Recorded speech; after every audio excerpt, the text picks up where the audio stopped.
Guys, അപ്പോൾ ഇന്നത്തെ നമ്മുടെ വീഡിയോ എന്ന് പറഞ്ഞാൽ പഴയ മോഡൽ മെഷീൻസിൽ വരുന്ന ഒരു കംപ്ലൈൻ്റാണ്, റെഗുലർ കംപ്ലൈൻറ്റ്.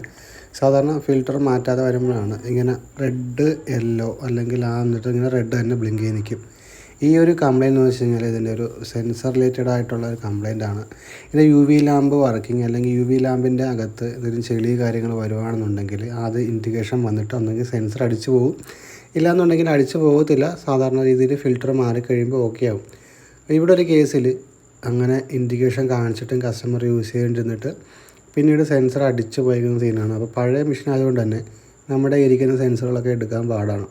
അപ്പോൾ നമ്മൾ 1, 2, 3 സെൻസറുകളൊക്കെ മാറിയാണ് നോക്കുന്നത്. ഓക്കെ, അപ്പോൾ ഒരു റെസിസ്റ്ററും ഉണ്ട്. ഇതിൻ്റെ വാല്യൂ കറക്റ്റാക്കി കൊണ്ടുവന്ന് ഇട്ട് കഴിഞ്ഞാൽ അത് ഡയറക്റ്റ് ഓപ്പൺ ആണോ ഇല്ലെന്ന് അറിയാൻ പറ്റും. അപ്പോൾ നിങ്ങൾ ഇങ്ങനത്തെ കംപ്ലയിൻറ്റ്സ് വരുവാണെന്നുണ്ടെങ്കിൽ നമ്മളെ കോൺടാക്റ്റ് ചെയ്യുക. അപ്പോൾ നമ്മൾ ഇവിടെ നിന്ന് വേണമെന്നുണ്ടെങ്കിൽ ഇതിന് സെൻസറും കാര്യങ്ങളും അയച്ചു തരാം. ഇല്ലയെന്നുണ്ടെങ്കിൽ നമ്മൾ കൊച്ചി, എറണാകുളം ആ ലൊക്കേഷനൊക്കെ ആണെന്നുണ്ടെങ്കിൽ നമ്മൾ വന്നത് ക്ലിയർ ചെയ്ത് തരുന്നതാണ്. അപ്പോൾ നിങ്ങൾക്ക് ഇങ്ങനത്തെ കംപ്ലയിൻറ്റ്സുകൾ വരാറുണ്ട്. വെള്ളം എടുക്കുന്ന സമയത്ത് വന്നിട്ട് ഓഫായി പോകുന്ന കംപ്ലയിൻറ്റ്സ് ഉണ്ടെന്നുണ്ടെങ്കിൽ നിങ്ങൾ നല്ലപോലെ മെഷീനൊക്കെ നോക്കുന്ന ഒരാളാണെന്നുണ്ടെങ്കിൽ അങ്ങനത്തെ കംപ്ലയിൻറ്റ് നിങ്ങൾക്ക് വരുവാണെങ്കിൽ അതിൻ്റെ അർത്ഥം എന്ന് വെച്ചാൽ അതിൻ്റെ ഫിൽറ്റർ മാറാറായി എന്നാണ് അതിൻ്റെ അർത്ഥം. ഓക്കെ, ഇപ്പോൾ ഉണ്ട് യു വി ലാമ്പ് കത്തുന്നുണ്ട്, പക്ഷേ എന്താ പറയുക, അത് വർക്ക് ചെയ്യുന്നില്ല. അപ്പം എന്താ വെച്ചാൽ ഒരു സെൻസറിൻ്റെ കംപ്ലയിൻ്റാണ്. അപ്പോൾ സെൻസർ മാറിയിടുക. ഓക്കെ, അപ്പോൾ ഇങ്ങനെ നിങ്ങൾക്ക് ആർക്കെങ്കിലും കംപ്ലയിൻറ്റ്സ് വരുവാണെന്നുണ്ടെങ്കിൽ ജസ്റ്റ് നമ്മളെ കോൺടാക്റ്റ് ചെയ്താൽ മതി. അപ്പോൾ നമ്മുടെ കയ്യിൽ അതിൻ്റെ സെൻസറും കാര്യങ്ങളൊക്കെ ആവശ്യത്തിൽ കൂടുതൽ സ്റ്റോക്കുണ്ട്. നോർമലി നമുക്ക് ഈ ഒരു മെഷീൻ്റെ ഈ ഒരു ക്ലാസിക് എന്ന മെഷീന് മാത്രമല്ല, ഇതേപോലെ നോവ, ഐനോവ, ഇൻഫിനിറ്റി, അതേപോലെ തന്നെ ക്ലാസിക് പ്ലസ്, അങ്ങനെ കുറച്ച് എൻഹാൻസ്, അങ്ങനത്തെ കുറച്ച് മോഡൽസിനാണ് ഈ കംപ്ലയിൻറ്റ്സ് ഏറ്റവും കൂടുതൽ വരുന്നത്. ആക്ച്വലി ഇതൊരു കംപ്ലയിൻറ്റ്സ് അല്ല, ഇത് നമ്മുടെ ഫിൽറ്റർ മാറാനായിട്ടും മോശം വെള്ളമായാൽ അറിയാൻ വേണ്ടിയിട്ടുമുള്ള ഒരു ടെക്നോളജി ആയിട്ട് വേണമെങ്കിൽ പറയാം. അപ്പോൾ ഇതിൻ്റെ ലൈറ്റ് ഡിപ്പെൻഡ് ചെയ്ത് വർക്ക് ചെയ്യുന്നൊരു സെൻസറാണ്. അപ്പോൾ ആ ലൈറ്റ് ഡിപ്പെൻഡ് ചെയ്ത് വർക്ക് ചെയ്യുന്ന സെൻസർ ആകുമ്പോഴത്തേക്കും നിങ്ങൾ കംപ്ലയിൻറ്റ് വരുമ്പോഴത്തേക്കും ജസ്റ്റ് ലൈറ്റിൽ എന്തെങ്കിലും വിഷയം വന്നാൽ ഉടനെ ഇത് അടിക്കും. അപ്പോൾ പ്രോഗ്രാം ബാക്കി വർക്ക് ചെയ്യത്തില്ല. അപ്പോൾ അങ്ങനത്തെ ഒരു സംഭവമാണ് വരുന്നത്. അപ്പോൾ നിങ്ങൾക്ക് ആ ഒരു സെൻസർ മാറ്റി ഇട്ടാൽ മാത്രം മതി. ഇപ്പം നമുക്ക് ഈ ഒരു സെൻസറൊക്കെ ഓൺലൈനിൽ അവൈലബിൾ ആണ്. ഇപ്പം നമുക്ക് നോക്കുകയാണെന്നുണ്ടെങ്കിൽ ഇതിൻ്റെ സാധനങ്ങളും ഓൺലൈനിൽ അവൈലബിൾ ആണ്. ഇപ്പോൾ നിങ്ങൾ ഏത് ലൊക്കേഷനാണെങ്കിലും നിങ്ങൾക്ക് ഈ സാധനം കിട്ടും.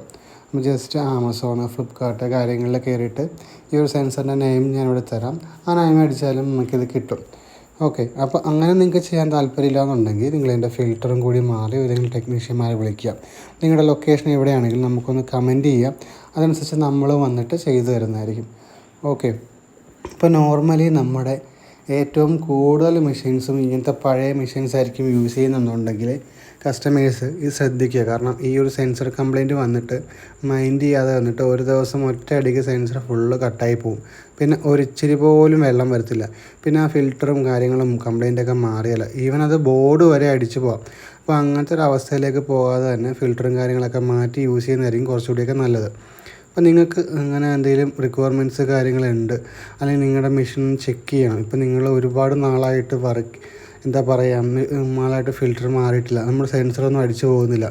ചിലപ്പോൾ അവിടെ ഒരു സെൻസർ ബൈപ്പാസ് ചെയ്തിട്ടുണ്ടാവും, മനസ്സിലായില്ലേ?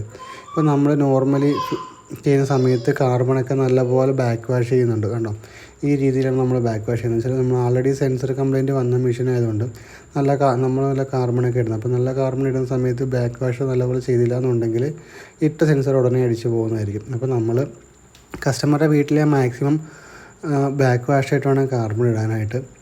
അപ്പോൾ നിങ്ങൾക്ക് ഇതേപോലത്തെ കംപ്ലയിൻറ്റ്സ് കാര്യങ്ങളൊന്നും ഉണ്ടെങ്കിൽ നമ്മളെ നേരത്തോടെ കോൺടാക്റ്റ് ചെയ്യുക.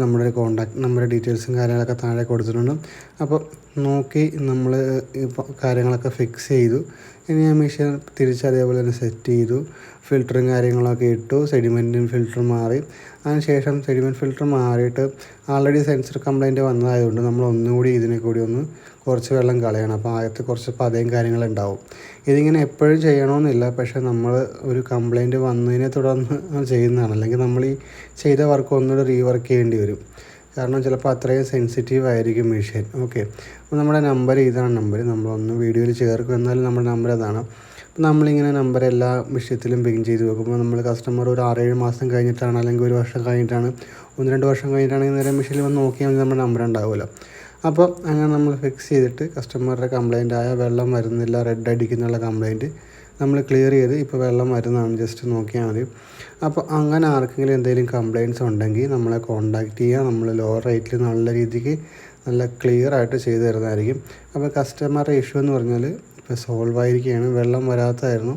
അപ്പോൾ അങ്ങനെ അതിൻ്റെ വെള്ളം കാര്യങ്ങളൊക്കെ വന്നു. അപ്പോൾ നിങ്ങൾക്ക് ഇതേപോലെ എന്തെങ്കിലും ഇഷ്യൂസ് ഉണ്ടെങ്കിൽ നമ്മളെ കോൺടാക്റ്റ് ചെയ്യാം. നമ്മുടെ കോൺടാക്റ്റ് നമ്പർ താഴെ കൊടുക്കുന്നതായിരിക്കും. ഓക്കെ, എല്ലാ കംപ്ലയിൻറ്റ്സും നമ്മൾ ഏറ്റെടുക്കുന്നതായിരിക്കും.